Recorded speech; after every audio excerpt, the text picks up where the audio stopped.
Hello friends, biology with R K Singh में आपका स्वागत है। आज हम लोग क्लास 12 के एग्रीकल्चर सब्जेक्ट के पहली चैप्टर के बारे में बात करेंगे। सबसे पहला टॉपिक आता है फसल। फसल क्या है? तो पौधे का एक ऐसा समूह जिसको मनुष्य किसी भी रूप में अपने उपयोग के लिए उगाता है और जो मनुष्य की अर्थव्यवस्था में महत्वपूर्ण स्थान रखता है, उसे हम लोग क्या कहते हैं? फसल कहते हैं।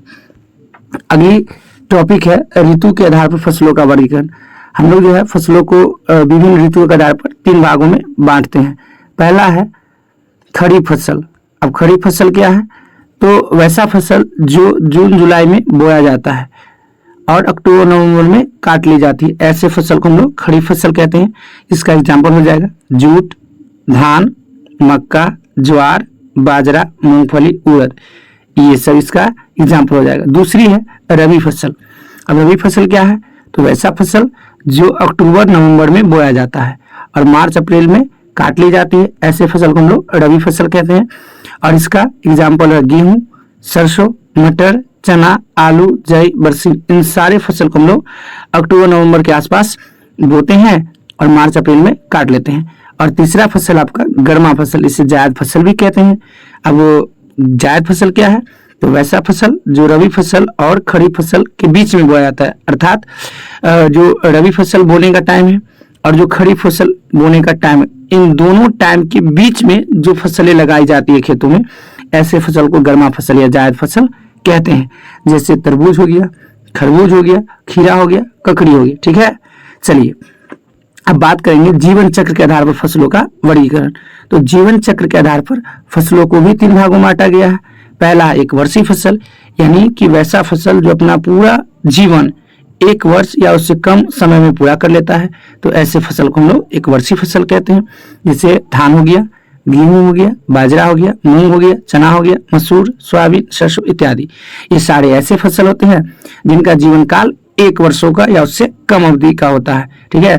दूसरा है द्विवर्षीय फसल, यानी वैसा फसल जो प्रथम वर्ष में अपना वनस्पतिक वृद्धि करता है और दूसरे वर्ष में फल फूल तथा बीज उत्पन्न करते हैं, ऐसे फसल को हम लोग द्विवर्षीय फसल कहते हैं। यानी कि वैसा फसल जो पहली साल में तो क्या करेगी, अपनी वृद्धि विकास करेगी और दूसरी साल में उसमें फल फूल लगेंगे, तो ऐसे फसल को हम लोग द्विवर्षीय फसल कहते हैं। जैसे चुकंदर हो गया, ओल हो गया, प्याज हो गया इत्यादि।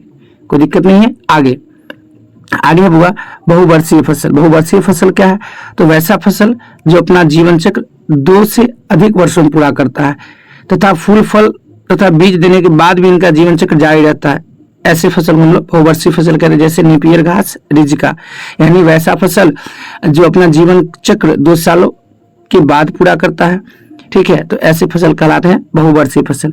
अब देखो आर्थिक महत्व के आधार पर भी फसलों का जो है वर्गीकरण किया गया और आर्थिक महत्व के आधार पर फसल को 12 भागों में बांटा गया है, जिसमें पहला है अनाज की फसल। अब अनाज की फसलें क्या है?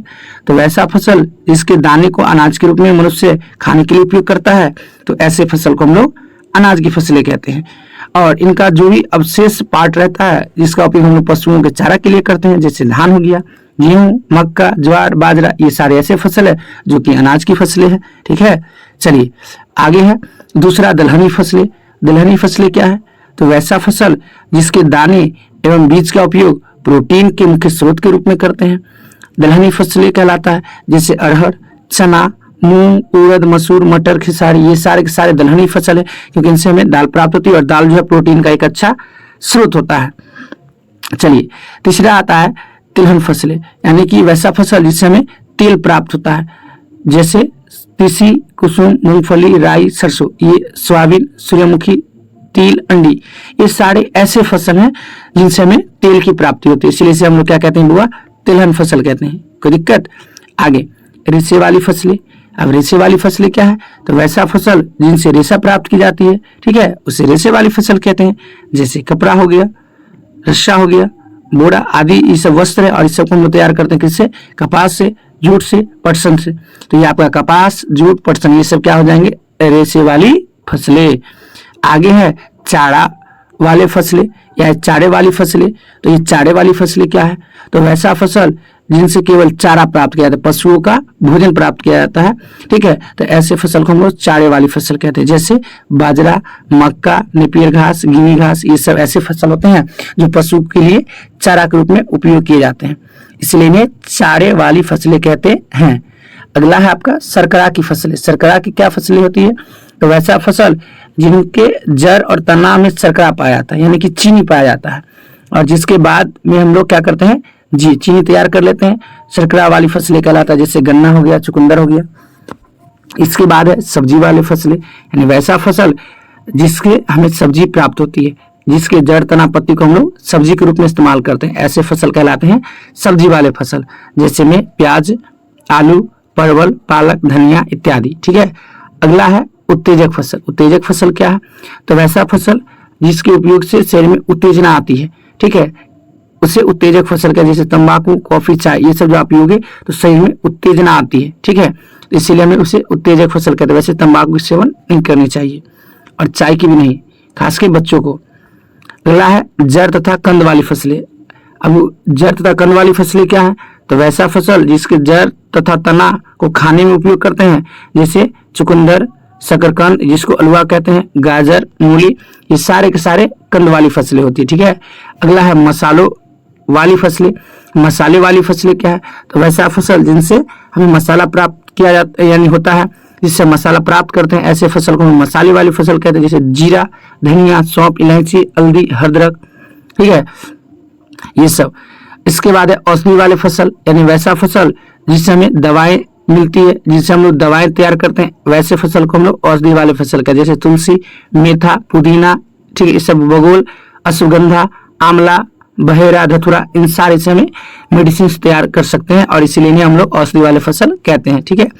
अगला है 12वीं और लास्ट फल वाली फसलें, यानी कि वैसा फसल जिसका उपयोग फल के रूप में हम लोग करते हैं। ठीक है, या फल के रूप में खाने में किया जाता है, उन्हें फल वाली फसलें कहते हैं, जैसे आम हो गया, अमरूद, लीची, केला, कटहल, ये सब जो है फसल है। और किस में आ जाएंगे? तो फल वाली फसलें में, क्योंकि ये सब इनसे हमें फल मिलती है और इन फलों का हम लोग सेवन करते हैं।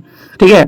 इसके बाद फसलों का हम लोग वर्गीकरण करेंगे विशेष उपयोग के आधार पर, और विशेष उपयोग के आधार पर फसलों को 8 वर्गों में बांटा गया, जिसमें हम लोग इस वीडियो में 2 फसल की चर्चा करेंगे। पहला नगदी फसल, यानी वैसा फसल जिसको बेचकर जो किसान होते हैं वो तुरंत नगद प्राप्त कर लेते, तुरंत पैसा प्राप्त करते हैं, ऐसे फसल को हम नगदी फसल कहते हैं, जैसे आलू हो गया, गन्ना हो गया, मिर्च हो गया, तंबाकू हो गया। ठीक है।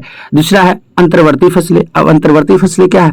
लिखा हुआ है कि बुआई के बीच किसी कारण खेत अधिक समय तक खाली रहता है।